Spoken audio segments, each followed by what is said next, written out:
Donc bonjour à tous et à toutes, je suis Loïse Boudran, je suis conseillère emploi au service emploi de la mission locale du Havre.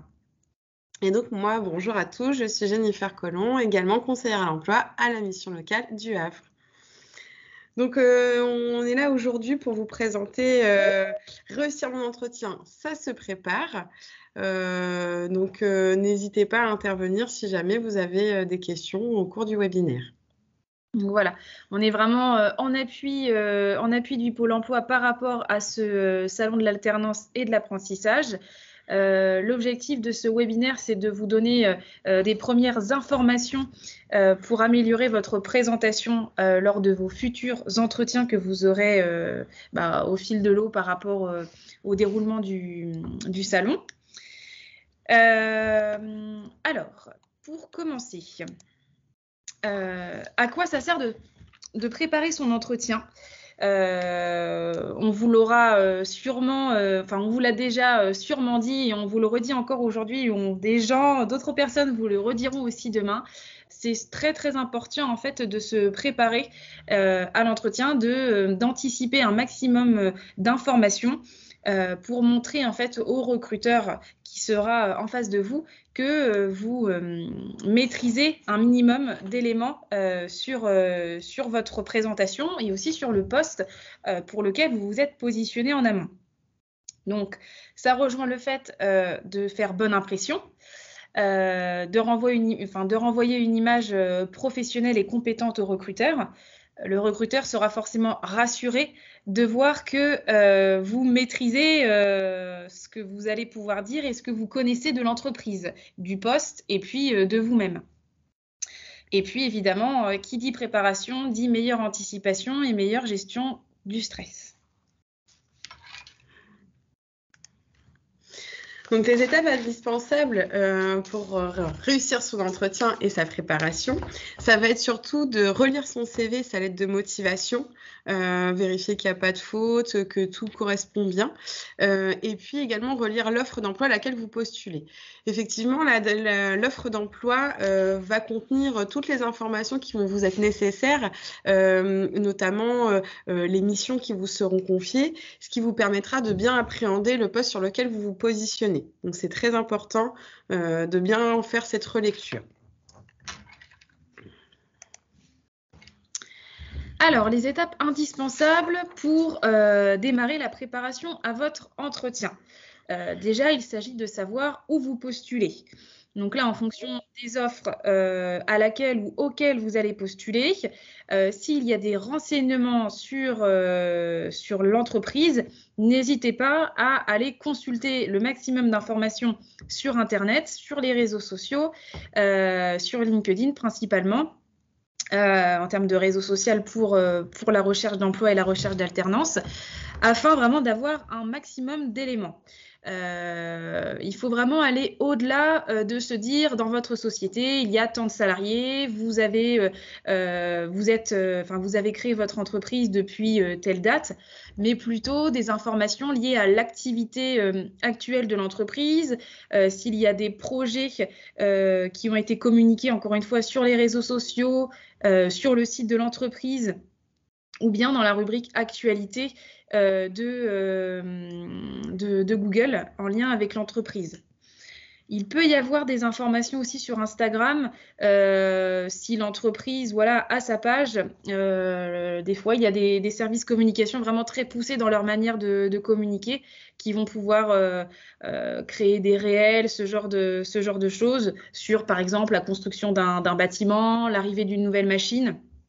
Tout ça, ça peut être des informations très utiles pour vous, pour montrer encore une fois aux recruteurs que vous savez un petit peu dans quoi vous vous embarquez aujourd'hui dans l'entretien de recrutement et puis après si vous êtes sélectionné.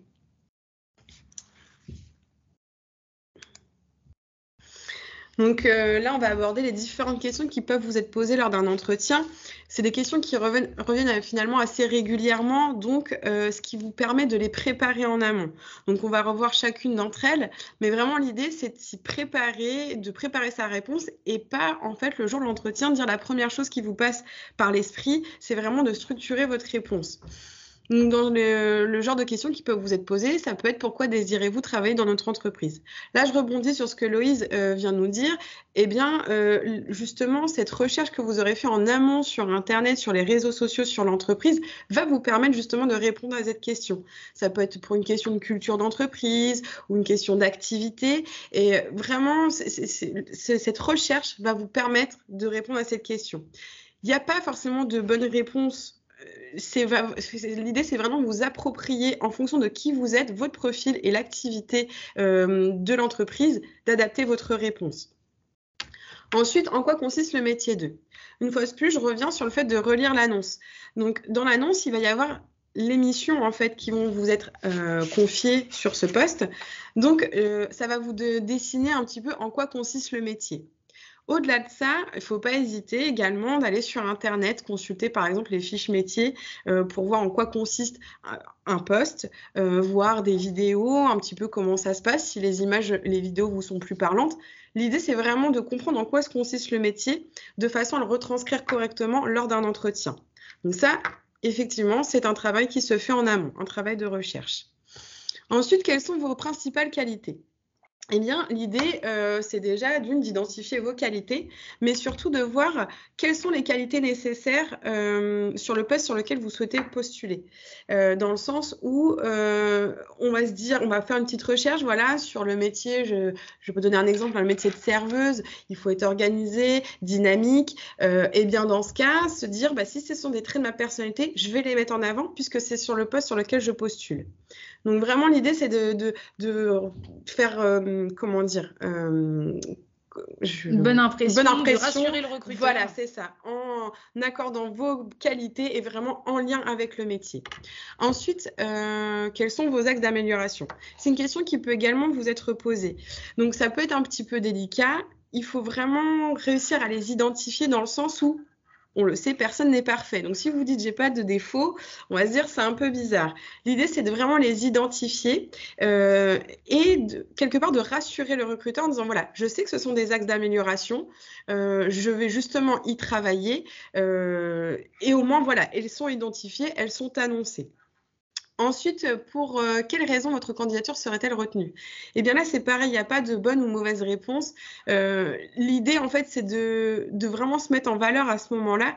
Et je pense surtout, c'est de communiquer sa motivation.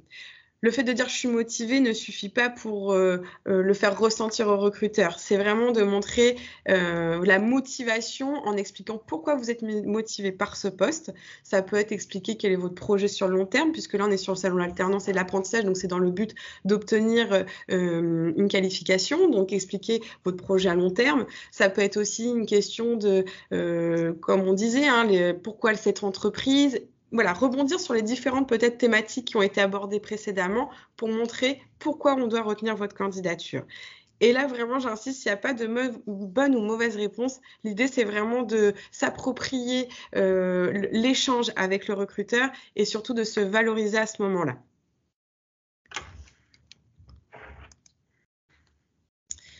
Donc, ensuite, lorsque vous devez préparer votre entretien, il est important de soigner votre présentation.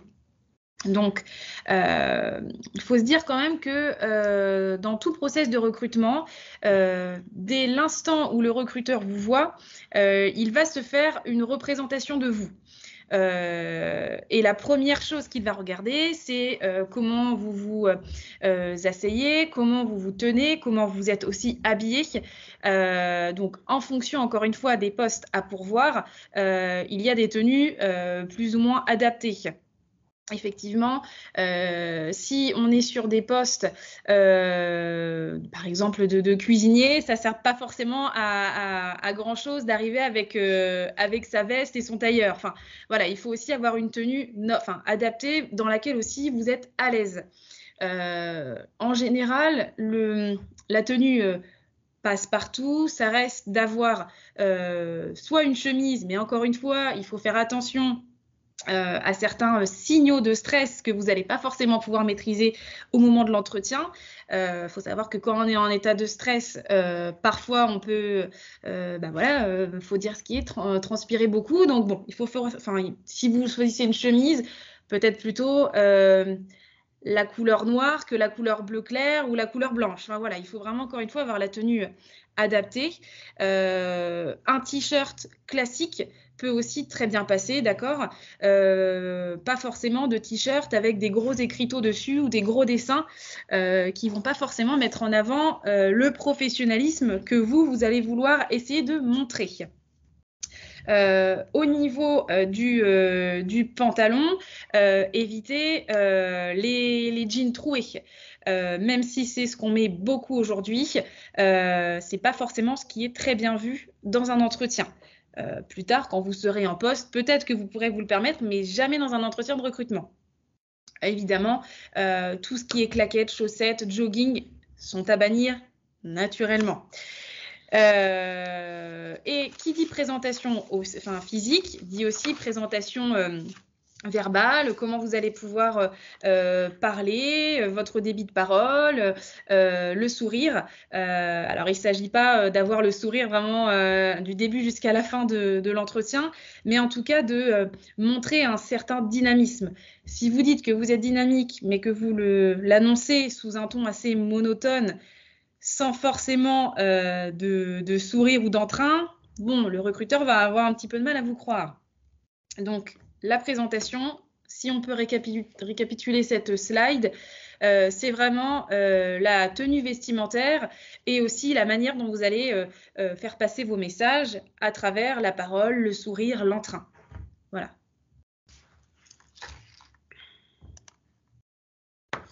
Ensuite, donc un entretien physique, eh bien, ça se prépare aussi en termes de trajet. Donc, que vous preniez votre véhicule ou les transports en commun, l'idée, c'est de calculer son temps de trajet. Pour ça, il y a des applications via vos smartphones pour évaluer le temps de trajet. Et puis, l'idéal, c'est de quand même anticiper 5-10 minutes de plus pour être sûr de ne pas rencontrer d'aléas de la vie, entre guillemets, qui vous mettraient en retard. Donc voilà, c'est très très important. Faut pas hésiter à demander des renseignements auprès du recruteur sur la façon de se rendre sur son entreprise, puisque parfois c'est peut-être un petit peu difficile d'accès, il y a peut-être plusieurs portes d'entrée. Donc ne pas hésiter à lui poser ce genre de questions. Et puis surtout, très très important, si jamais vous avez un empêchement ou vous êtes en retard le jour J, il faut vraiment prévenir le recruteur. Parce que c'est votre image professionnelle qui est en jeu, des aléas, comme je disais, de la vie, ça arrive. Donc, s'il y a un empêchement, ok, mais il faut vraiment prévenir le recruteur dans l'idée de se dire, voilà, je ne peux pas me présenter à ce rendez-vous, mais peut-être qu'on pourrait reprogrammer le rendez-vous à un autre moment. Donc voilà, ça c'est vraiment important à anticiper. Ça fait vraiment partie de la préparation de son entretien, d'anticiper le trajet. Alors, le jour J, lorsque l'entretien est enfin planifié et que voilà, vous avez votre rendez-vous de planifier avec le recruteur, il y a des choses à anticiper encore une fois. Déjà, lorsque vous arrivez aux portes de l'entreprise, on vous conseille quand même de mettre votre téléphone en mode avion ou en silencieux, mais vous prenez moins de risques en le mettant en mode avion. Puisque durant l'entretien, il n'y a rien de plus inconfortable, déjà pour vous, de sentir votre téléphone sonner et de ne pas pouvoir bien maîtriser le volume ou quand vous allez pouvoir arrêter votre téléphone. Et le recruteur aussi, il va se sentir pas forcément écouté et respecté durant le temps d'échange. Donc ça, c'est très important. C'est pas marqué sur la slide, mais je vous invite quand même à y penser le jour J. Prendre des notes. Donc, arrivez avec votre cahier et votre stylo. Si vous pouvez soit vous l'avez à la main en arrivant, soit vous l'avez dans une petite sacoche, bref, ou un petit cartable, mais c'est bien d'avoir de quoi noter lors de l'échange, puisque ce que vous souhaitez donner comme image au recruteur, renvoyer comme image de vous, c'est le côté professionnel. Donc, encore une fois, faites le maximum dans ce sens. Un recruteur, qu'est-ce qu'il va se dire lorsqu'il va vous voir prendre des notes? C'est se dire, ce que je dis, c'est intéressant et ça intéresse le candidat. En plus, à la fin de l'entretien, en général, on apprécie en tant que recruteur d'avoir des questions du candidat. Donc, si vous avez pris des notes, vous pouvez tout à fait rebondir sur ce que vous avez noté, en fait. ensuite apporter votre propre CV, d'accord? Ne vous dites pas « j'ai envoyé mon CV, le recruteur l'a forcément ». Oui, c'est vrai, mais c'est toujours une marque de sérieux que vous pouvez montrer lorsque vous arrivez, vous, avec votre propre CV. En plus de ça, sous l'effet du stress, vous pouvez perdre un petit peu le cours des mots que vous voulez dire.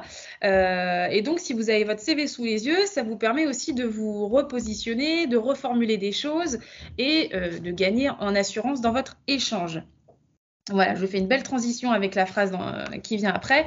Parlez avec assurance et regardez le recruteur dans les yeux pour inspirer confiance. Alors, il ne faut pas non plus le fixer du début jusqu'à la fin de l'échange, mais lorsqu'il vous parle, même lorsque vous lui parlez, c'est important de lui montrer que vous êtes intéressé et que vous cherchez à attirer son attention. Écoutez bien aussi les questions que le recruteur peut vous poser. Avec le stress, petite technique, vous pouvez aussi perdre le fil de ce que le recruteur vous demande. N'hésitez pas à l'inviter à reformuler ce qu'il a pu vous demander. Vous, avec la technique de la reformulation, ça vous permet aussi de préparer un petit peu la réponse que vous allez apporter et d'être sûr aussi que vous avez bien compris. Il ne faut pas le faire à chaque fois, hein, puisqu'à la fin, le recruteur va se demander pourquoi il faut que je reformule à chaque fois mes questions. Mais de temps en temps, ça permet aussi de se remettre, encore une fois, dans une position d'assurance, en fait. Donc l'objectif du recruteur est de trouver la personne qui conviendra le mieux à son entreprise, qui s'intégrera facilement à l'environnement de travail. Donc en question, si le recruteur ne vous a pas informé spontanément de la suite du recrutement, vous pouvez lui dire, voilà, en termes de questions, comment se déroule la suite? Est-ce qu'il y a d'autres entretiens de prévus? Est-ce qu'il y a une date en termes d'échéance pour avoir une réponse? La prise de poste, à quel moment elle se fera? Ça peut être des questions que vous pouvez tout à fait poser et qui sont tout à fait légitimes en tant que candidat pour continuer de montrer que vous êtes intéressé par le recrutement en cours. Donc ensuite, une fois que l'entretien est passé, comment ça se passe? Donc, on peut se dire que le jour après l'entretien, vous pouvez envoyer un mail au recruteur pour le remercier du temps qu'il a accordé à vous recevoir en entretien. Et puis éventuellement appuyer sur les points forts de votre candidature et poser des questions si vous en avez. Bon, ça peut arriver qu'il y ait des questions qui arrivent après coup, et au moins ça montre que voilà, entre guillemets, la nuit porte conseil et qu'il y a des choses qui vous sont venues à l'esprit entre le moment de l'entretien et le lendemain. Voilà, il y a peut-être des choses qui des questions que vous vous posez, donc faut pas hésiter. Au moins ça montre vraiment l'intérêt que vous portez à cet emploi. Donc vraiment, ça peut être une bonne chose de renvoyer un petit peu mail le lendemain. Si après, donc comme disait Loïse, demandez par exemple quand est-ce que vous allez obtenir une réponse par rapport à l'offre d'emploi. Si le recruteur vous a toujours pas donné une réponse, n'hésitez pas à envoyer un mail pour relancer de façon très courtoise, voilà, comme indiqué dans la slide, sans toutefois donner l'impression d'être désespéré, évidemment, mais voilà, n'hésitez pas à relancer. Voilà, suite à l'entretien que nous avons passé ensemble, je voudrais savoir si vous êtes positionné sur la personne que vous souhaitez recruter, tout simplement, et au moins ça permet de montrer vraiment votre motivation et votre implication dans cet entretien. En cas de réponse négative, il faut rester courtois, il faut se dire que voilà, c'est pas parce que sur cet entretien-là, il n'y a pas de suite, ça veut pas dire que votre profil n'est pas bon, loin de là. Il y aura peut-être justement par rapport à ça une opportunité qui se présentera peut-être un peu plus tard. Et du coup, l'idée, c'est de garder de bonnes relations avec le recruteur en disant « Ok, pas de problème, merci du temps que vous m'avez accordé. » Et voilà, restez très courtois parce qu'on ne sait pas de quoi demain est fait. Donc voilà. Alors, je rebondis juste sur ce que Jennifer a pu vous dire par rapport à la suite de l'entretien. Que vous ayez une réponse positive ou négative en fonction, encore une fois, de la formation sur laquelle vous vous êtes positionné, n'hésitez pas à demander la personne sur LinkedIn si vous avez un profil LinkedIn, puisque au fur et à mesure de vos expériences, plus vous aurez de personnes dans votre réseau LinkedIn, plus vous aurez accès au profil d'autres professionnels dans le cadre de vos futures recherches d'emploi. Donc ça peut être intéressant aussi en termes de démarche à faire après votre entretien. Et puis, une réponse négative à l'instant T ne veut pas dire une réponse négative sur le long terme. Autrement dit, ce n'est pas parce que telle entreprise n'a pas donné suite à votre candidature qu'elle ne sera pas intéressée par votre profil dans plusieurs années ou plusieurs mois ou après votre diplôme. Donc, vous pouvez aussi, encore une fois, c'est vraiment vous si vous vous sentez de le faire, mais ça peut tout à fait s'entendre en tant que candidat de pouvoir demander à l'employeur, enfin de dire voilà, j'ai bien compris que ma candidature n'était pas retenue. Au vu de mon profil que vous avez déjà pu regarder lors de notre entretien, est-ce que vous auriez entendu parler dans votre réseau d'une recherche de candidature qui pourrait, où mon profil pourrait être intéressant. Voilà. Comme ça, vous aussi, ça vous permet de rebondir et de ne pas rester figé sur une réponse négative à l'instant T. Voilà. Okay. Est-ce que vous avez des questions ?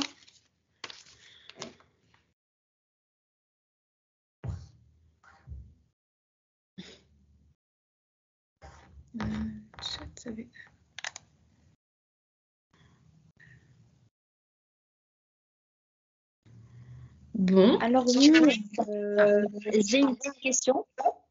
Oui. Alors c'est par rapport aux défauts. Donc du coup, on peut nous poser la question par rapport à nos qualités, mais quand on nous demande c'est quoi nos défauts, est-ce qu'on peut répondre ?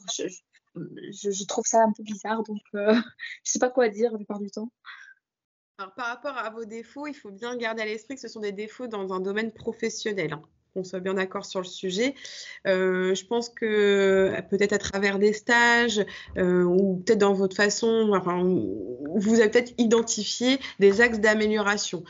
Vaut mieux privilégier dans le vocabulaire parler d'axes d'amélioration plutôt que de défauts, parce que voilà, on a tous des axes d'amélioration et ce n'est pas, c'est seulement si on vous pose la question. Attention, si on vous pose la question, au moins ça montre que vous les avez identifiés et que vous justement vous êtes, vous entreprenez de travailler dessus, d'où le terme d'axe d'amélioration. Est-ce que ça répond à votre question ou pas ? Oui, super, merci.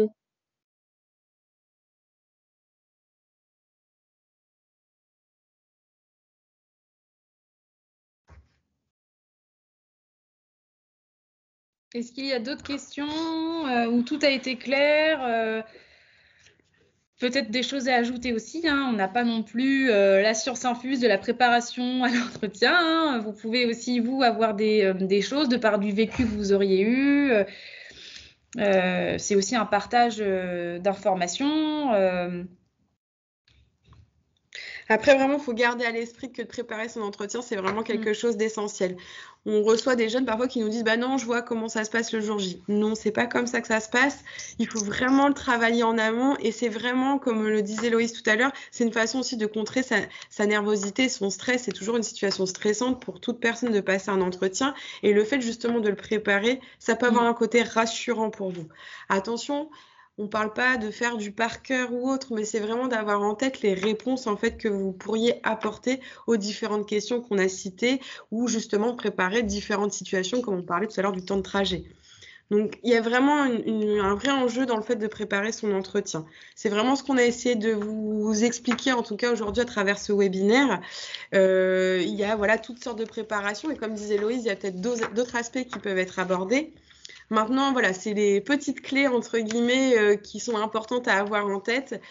Après, je pense que vous arrivez à vous connaître au fur et à mesure et vous savez quels sont, entre guillemets, vos points, vos axes d'amélioration, notamment par rapport aux entretiens. Et vraiment, l'idée, c'est de vous sentir à l'aise à ce moment-là et de contrer toutes vos angoisses, quoi.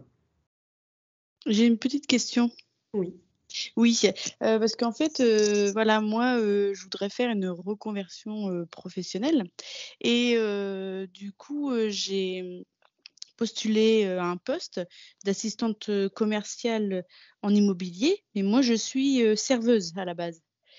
Et parce qu'en fait, j'ai des problèmes de santé. C'est pour ça que je voudrais faire une reconversion professionnelle et je n'ai pas voulu en parler. Mais est-ce qu'il faut que j'en parle quand même maintenant? que je vais peut-être être inapte en plus par la suite et avoir un dossier MDPH. Est-ce que je dois en parler directement à l'entretien, en fait? Alors, ce serait peut-être plus judicieux, à mon sens, encore une fois, d'évoquer ces éléments-là à la fin de l'entretien et pas au moment de vous présenter. D'accord? Oui. Après, là, vous avez parlé de possibilités d'inaptitude. Ce sera par rapport à votre fonction actuelle, pas par rapport au... D'accord. Donc, après, libre à vous aussi de faire un peu, d'avoir une prise de recul pour aussi garder la confidentialité de votre situation par rapport à l'échange, puisqu'il y a quand même du monde qui est présent ici, de savoir si les raisons de l'inaptitude que vous allez éventuellement avoir vont avoir une conséquence sur le métier d'agent immobilier, d'assistant commercial dans une agence immobilière. Voilà, je ne vous demande pas de me répondre. C'est vraiment une réflexion que vous devez avoir là-dessus à titre personnel. D'accord. Donc après, vous pouvez, dans le cadre de vos démarches actuelles, d'avoir vos interlocuteurs aussi de la MDPH ou du Cap Emploi ou des conseillers emploi que vous avez ou de votre médecin, de pouvoir parler de ça. Mais si les raisons de votre inaptitude, encore une fois, par rapport au poste que vous occupez aujourd'hui dans la restauration, n'ont aucune conséquence sur la bonne prise de poste du futur poste à pourvoir, on peut l'envisager, enfin de le dire, quoi. Il n'y a pas forcément besoin justement d'en parler. Il n'y a pas besoin d'en parler, oui. D'accord. Encore une fois, ça n'a pas de conséquences. Oui, il n'y a pas de conséquences, oui. Voilà. Mais par contre, je vais peut-être, pour pas... parce qu'en fait, mon directeur me propose une rupture conventionnelle. Parce que par la suite, sinon, il me licencie, en fait. Donc là, ça va être une rupture conventionnelle, mais du coup, il va falloir que je justifie, pareil, aux employeurs, pourquoi je voudrais me reconvertir. Il peut y avoir d'autres raisons. Enfin, j'imagine que si vous avez choisi cette profession-là et pas une autre, c'est qu'il y a quand même une affinité avec ce métier. Donc après, peut-être mettre de côté justement cet aspect, entre guillemets, santé et inaptitude sur le poste de serveuse et plutôt vous concentrer sur pourquoi vous voulez faire ce métier et du coup, mettre en avant ces raisons-là pour expliquer votre conversion finalement. D'accord. Parce qu'en fait, je suis canalisée sur ça, en fait, je pense. C'est normal parce que c'est un moment de transition que vous vivez, vous, dans votre vie et c'est une part importante de votre vie, ce qui est normal. Maintenant, essayez de mettre ça de côté et vraiment de vous concentrer sur le fait que vous allez vous reconvertir, chose qui aurait pu arriver même si vous n'auriez pas rencontré de problème de santé. Ça aurait pu très bien se passer aussi. Donc, essayez d'avoir cette vision-là et justement de tenir ce discours-là auprès du recruteur si jamais la question était amenée à se poser. D'accord. Entendu. J'ai pas d'autres questions. Bon, ok, ça marche. Merci. Je vous en prie. Moi, j'avais juste une petite question. Bonjour. C'était concernant, donc je suis à la recherche d'une alternance et donc ça sera mes premiers entretiens, j'en ai encore jamais eu pour l'instant. Et forcément, en tant qu'alternante, on m'a beaucoup parlé des aides qui pouvaient être proposées aux entreprises. Et donc, je voulais savoir si c'était quelque chose à justement développer auprès de l'employeur pendant l'entretien ou alors si c'est quelque chose qui est à voir peut-être plutôt quand j'envoie mes lettres de motivation ou je ne sais pas exactement à quel moment placer ça et puis ni même s'il y a besoin de le faire sur le moment ou pas. Après, tout dépend un peu comment se passe l'entretien. J'ai envie de dire, si vous sentez au moment de l'entretien que ça peut justement, ça s'y prête, évidemment qu'il faut le dire. Il ne faut pas vous mettre cette pression à se dire à quel moment je le mets ou voilà. Si vous avez l'opportunité de passer un entretien, effectivement, vous pouvez le souligner durant l'entretien. Mais une fois de plus, ça dépend un petit peu comment les choses vont se dérouler. Peut-être que le recruteur n'a pas l'information, peut-être qu'il l'a aussi. Vous pouvez l'évoquer, mais il n'y a pas de règle à proprement dit par rapport à ça. D'accord.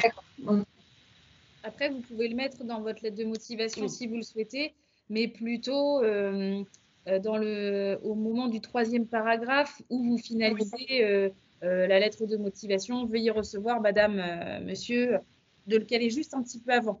Quand vous parlez de si vous avez déjà trouvé votre centre de formation, vous allez à un moment donné parler dans votre lettre de motivation du rythme de l'alternance pour informer le recruteur. Ça peut stratégiquement s'insérer à ce moment-là de la lettre de motivation. Ouais, ok. D'accord. Bah, merci.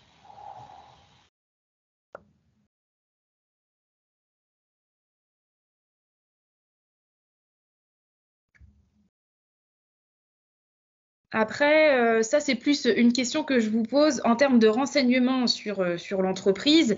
Est-ce que voilà, vous aviez eu l'occasion d'avoir ces premiers petits réflexes de trouver des informations sur Internet, sur LinkedIn, sur le site Internet, sur la rubrique actualité de Google qui est vraiment qui peut vraiment vous ressortir pour le coup des infos super pertinentes par rapport à l'activité actuelle de l'entreprise. Est-ce que vous aviez déjà eu ces petits réflexes ou ça, c'est des choses que vous allez pouvoir utiliser prochainement? Moi, personnellement, j'avais déjà procédé comme ça parce que pour l'instant, les entreprises pour lesquelles j'ai déposé une candidature, c'était des candidatures spontanées. Et c'était vraiment des agences ou petites entreprises qui m'intéressaient vraiment beaucoup. Donc, c'est vrai qu'avant, je me suis vraiment renseignée sur ce qui se passait dedans et si ça me correspondait ou pas. Donc, j'ai déjà un petit peu procédé comme ça. Bon, d'accord. Très bien. Cassandre, pour en revenir à ce que vous disiez tout à l'heure, il ne faut pas hésiter à justement faire l'exercice de simulation d'entretien. Vous disiez que voilà, vous n'avez pas été amené à faire d'entretien. Il ne faut pas hésiter justement, nous en mission locale, on propose des simulations d'entretien pour préparer justement les jeunes aux premiers entretiens. Donc, il ne faut pas hésiter à vous rapprocher de nous si besoin. Oui, c'est vrai, je n'avais pas encore pensé. Du coup, je vais me pencher dessus, je pense que c'est intéressant. Juste une petite question. Oui. Est-ce que l'adresse qu'on met en fait sur notre CV, là où l'adresse du logement, est-ce que c'est important en fait? Parce que par exemple, si je postule à Paris alors que je suis à Montpellier là en ce moment, est-ce que je dois mettre obligatoirement une adresse parisienne ou est-ce que ça pose problème si je mets genre Montpellier ou par exemple où je dois noter ça sur ma lettre de motivation, que je peux me déplacer, etc. Sur votre CV, vous pouvez marquer votre adresse postale actuelle de Montpellier en marquant ensuite, mais vraiment juste en dessous, que vous êtes mobile sur Paris. D'accord? Ou alors, vous ne marquez pas votre adresse de Montpellier et vous marquez que vous résidez sur Paris parce que vous savez que vous allez avoir un logement par X moyens sur Paris. Ça, j'avoue, c'est vraiment une question d'affinité de comment on le sent en fait. D'accord. Merci.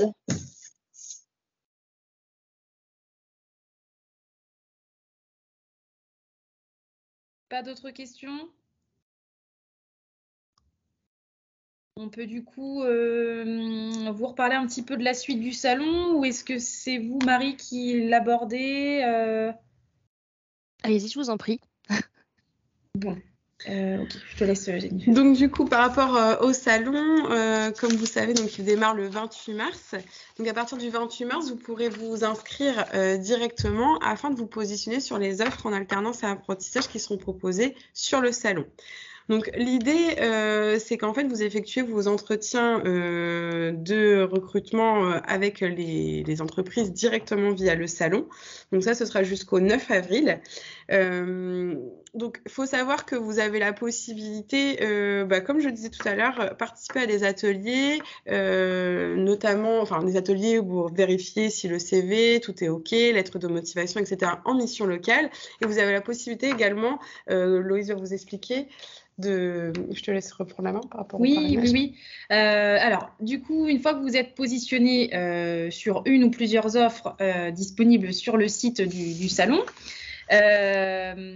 après la suite de la préparation en fait à vos futurs entretiens, on se propose en fait nous en tant qu'interlocuteur en appui encore une fois du Pôle emploi sur ce salon-là, de faire venir des professionnels qui viennent en fait directement au service emploi de la mission locale sur des dates dédiées que je vous recommuniquerai au bon moment pour vous préparer encore une fois à l'entretien.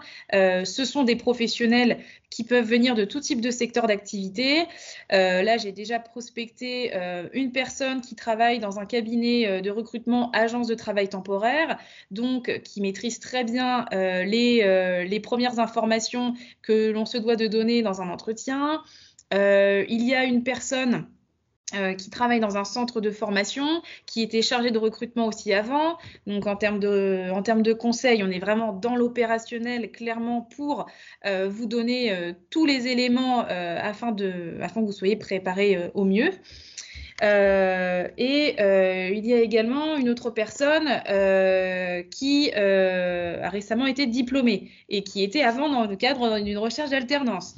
Donc, en termes de vie, ma vie, ça peut être aussi intéressant d'avoir ce retour-là. Ce sont les 3 types de personnes que j'ai pour l'instant identifiées. En fonction du nombre de participants que j'aurai, je pourrais évidemment être amenée à trouver d'autres professionnels intéressés pour se dégager du temps libre pour vous. Ce serait une réunion qui durerait 1 heure à peu près. Donc voilà, ça c'est vraiment la suite. Et puis après, il y a vos entretiens en fait. Donc, il ne faut vraiment pas hésiter à nous solliciter si jamais vous avez besoin même de conseils de plus individualisés. N'hésitez pas à revenir vers nous. Là, c'est vrai qu'on a abordé les choses de manière assez générale, mais il ne faut pas hésiter à revenir vers nous. On se rendra disponible pour vous conseiller, pour que vous soyez préparés au mieux pour vos entretiens sur ces offres d'apprentissage et d'alternance.